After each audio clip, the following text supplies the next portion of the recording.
सरकार अब त खलकचरी गर्नै पर्यो नि। सरकार अब त खलकचरी गर्नै पर्यो नि।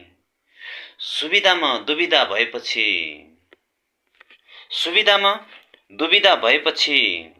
शिक्षकहरू राजधानी पसे।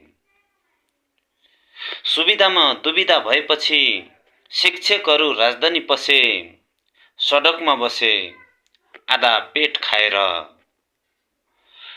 खटिने र रटिने आधा पेट खाएर खटिने र रटिने ज्ञान सिन्धुका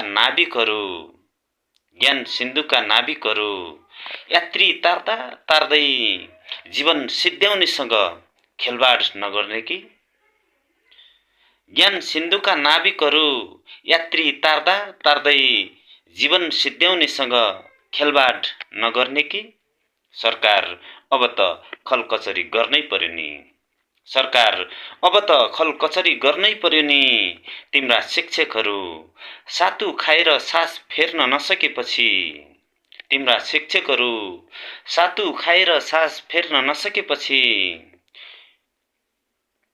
खोके जस्तो लाग्ला।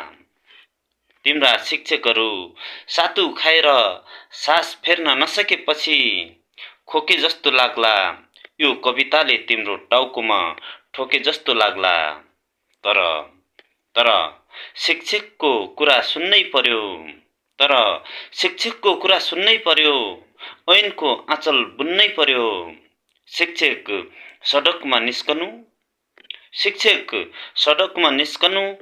सरकार शिक्षकसँग जिस्कनु व्यवस्थामाथि खतराको सङ्केत हो।